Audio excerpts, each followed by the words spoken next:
নমস্কাৰ, ভিডিঅ'টি চোৱাৰ আগতে চেনেলটো ছাবস্ক্ৰাইব কৰি ল'ব আৰু কাষত থকা বেল আইকনটো দবাই দিব যাতে এনেধৰণৰ ভিডিঅ' আপলোড কৰিলে আপুনি ন'টিফিকেশ্যন পাই থাকে।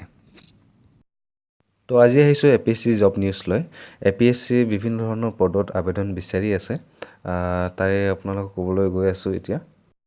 অনুগ্ৰহ কৰি ভিডিঅ'টো শেষলৈকে চাব, তেতিয়াই ভালকৈ বুজিব পাৰিব কেনেকৈ কি কৰিব লাগে, কি পষ্ট আছে, কিমানটা পষ্ট আছে।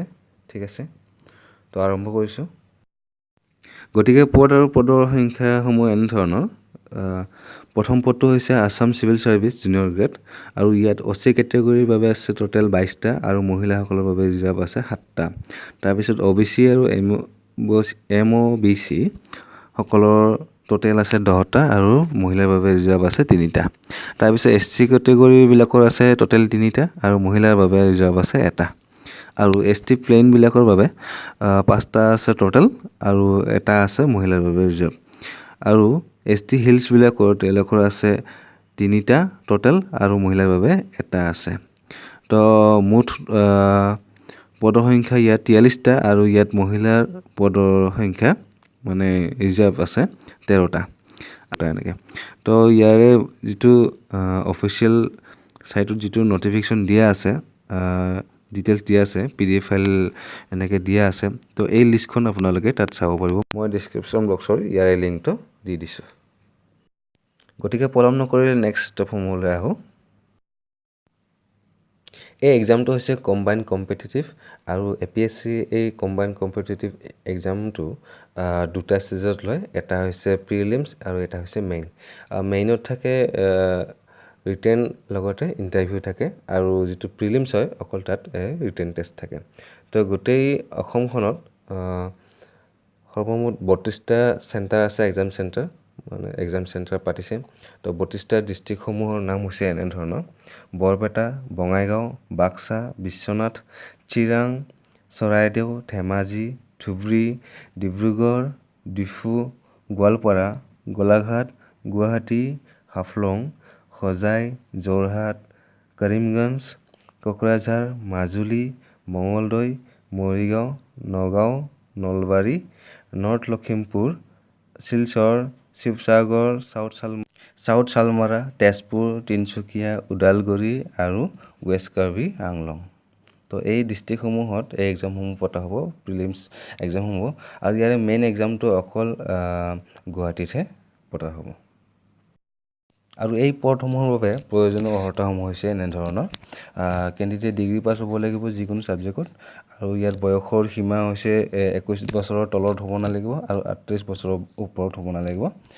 তাৰোপৰি ইয়াত বয়সৰ সীমা ৰেহাই দিয়া হৈছে, যেনে 5 বছৰ SC আৰু ST সকলৰ বাবে, 3 বছৰ দিয়া হৈছে OBC আৰু MOBC সকলৰ বাবে, 10 বছৰ দিয়া আছে ST, SC আৰু OBCৰ যিসকলে ফিজিকেলি ডিজিবিলিটি হয় তেওঁলোকৰ কাৰণে, আৰু 2 বছৰ দিছে এক্স ছাৰ্ভিচমেন সকলৰ কাৰণে। এই এক্সামসমূহ APSC দুটা ষ্টেজত পাতে। এটা হৈছে প্ৰিলিমিনেৰী এক্সামিনেশ্যন আৰু এটা হৈছে মেইন। তো প্ৰিলিমিনেৰীত দুখন পেপাৰ থাকে, এটা হৈছে জেনেৰেল ষ্টাডিজ আৰু এটা থাকে অপশ্যনেল ছাবজেক্ট। তো ইয়াত জেনেৰেল ষ্টাডিজত 200 মাৰ্ক থাকে, 2 ঘণ্টাত পূৰ কৰিব লাগে।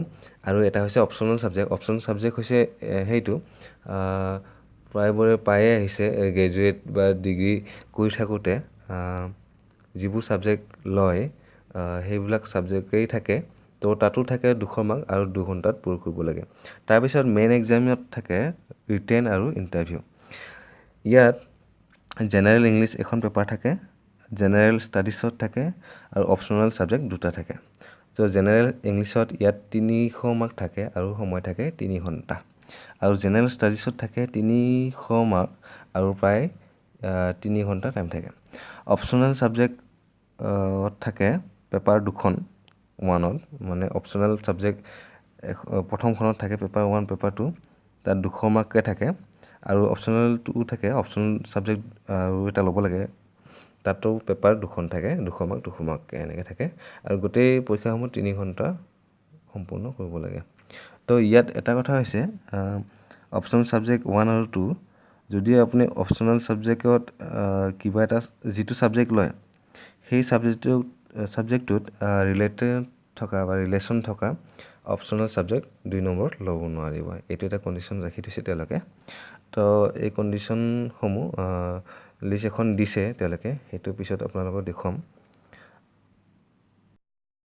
তো এই পদসমূহত এপ্লাই কেনে কৰিব প্ৰথমতে যাব APSC অফিচিয়েল সাইটত তাৰপিছত আপুনি তাৰ পৰা ফৰ্মখন ডাউনলোড কৰি ল'ব তাৰপিছত আপুনি ভালকৈ ফৰ্মখন ফিল আপ কৰি ল'ব তাৰপিছত দীঘলে পুতলে 3.5 × 4.3 সেন্টিমিটাৰ আপোনাৰ আকাৰৰ পাছপোৰ্ট ফটো এখন লাগিব আৰু এইটো ষ্টেপল পিন নামাৰিব আপুনি গামেৰে লগাব আঠাৰে লগাব তাৰপিছত আপোনাৰ প্ৰয়োজনীয় ডকুমেণ্টছসমূহ হৈছে HSLC আপোনাৰ মেট্ৰিকৰ যিখন এডমিট কাৰ্ডখন সেইখন লাগিব এজ প্ৰুফৰ কাৰণে তাৰপিছত আপোনাৰ লাগিব ডিগ্ৰী চাৰ্টিফিকেট আৰু এনেকুৱা হয় ডিগ্ৰী চাৰ্টিফিকেট যিবিলাকৰ হোৱা নাই চাৰ্টিফিকেট হোৱা নাই তেওঁলোকে ডিগ্ৰী যিখন ফাইনেল মাৰ্কশ্বিট আছে মাৰ্কশ্বিটৰ জেৰক্স কপিখন সেইখন দিব লাগিব আৰু কাষ্ট চাৰ্টিফিকেট লাগিব যিসকল ST SC OBC আৰু MO OBC আছে তেওঁলোকে এইকেইখন আপোনালোকে গাঁঠি দিব লাগিব ফৰ্মখনৰ লগত তাৰোপৰি এই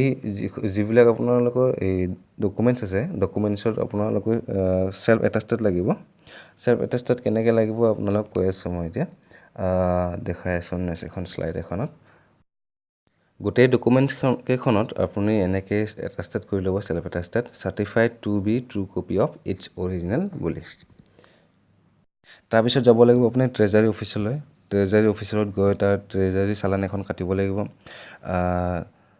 কাটিব কেনেকৈ কাটিব তাত চালানখন আপুনি এনেকৈ লিখিব লাগিব স্লাইডখনত দিয়া ধৰণে non tax revenue other non tax revenue 0051 public service commission 105 state public service commission application fees receive of Assam public service commission এনেকৈ আপুনি দিব লাগিব তো ইয়াৰে ফিজসমূহ এনেকৈ ধৰণৰ হৈছে জেনেৰেল সকলৰ 250 টকা আৰু SC ST OBC আৰু MOBC সকলে 150 টকা দিব লাগিব আৰু PWD আৰু BPL যিসকলৰ চাৰ্টিফিকেট আছে তেওঁলোকৰ কাৰণে ফ্ৰী আছে এইটো ভাল সুবিধা দিছে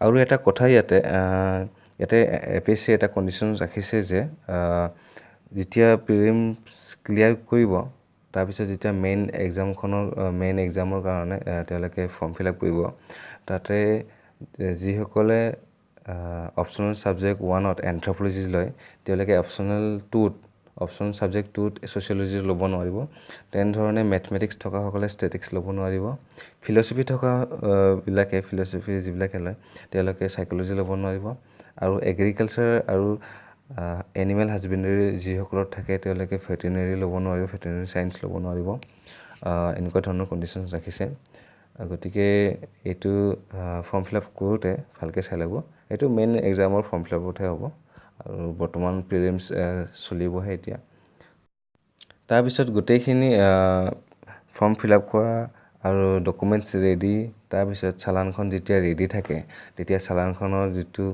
অফিচ কপি থাকে সেই অফিচ কপিটো আপুনি আপোনাৰ ফৰ্মখন আৰু ডকুমেণ্টছ কেইখনৰ লগত গাঁঠি দিব লাগিব গাঁঠি দি যিটো এনভেলপ থাকিব আপুনি সেই এনভেলপটো ইয়াতো পাব আজিকালিতো প্ৰায় পায়ে পেপাৰ বাতৰি কাকতৰ যিবোৰ দোকান আছে তেওঁলোকে অলৰেডি ৰাখিছেই চাগে ইয়াৰে APSC যিটো ফৰ্ম কেইখন তাত আপুনি ইয়াত দিয়া ধৰণে যিটো এড্ৰেছ দিছে সেইটো দিয়া হৈছে সেই এড্ৰেছত আপোনালোকে দিব লাগিব ডেপুটি সেক্ৰেটাৰী APSC জৱাহৰ নগৰ খানাপাৰা গুৱাহাটী 22 এনেকৈ দিব লাগিব আৰু ইয়াৰ লাষ্ট ডেট হৈছে 18 জুন 2018 18 জুনৰ আগত আপোনালোকে সাবমিট কৰি ল'ব বাই পোষ্ট যোগ কৰিব পাৰে তাত অফিচত গৈ আপোনালোকে ঘূৰি আহিব পাৰিব আশা কৰোঁ খবৰটি পাই সুখী হৈছে কিবা সুধিব থাকিলে কমেণ্ট বক্সত সুধিব পাৰে আৰু ভিডিঅ'টি যদি ভাল পাইছে লাইক কৰিব আৰু লগতে আপোনাৰ যিসকল বন্ধু বান্ধৱী আছে তেওঁলোকক এই খবৰটো এই ভিডিঅ'টো শ্বেয়াৰ কৰি দিব আৰু মোৰ এই চেনেলটো সাবস্ক্ৰাইব কৰিব কাষত থকা বেল আইকনটো দবাই দিব যাতে পৰৱৰ্তী ভিডিঅ' আপলোড কৰিলে আপুনি সোনকালে গম পায় গতিকে আজিলৈ এৰিছোঁ ধন্যবাদ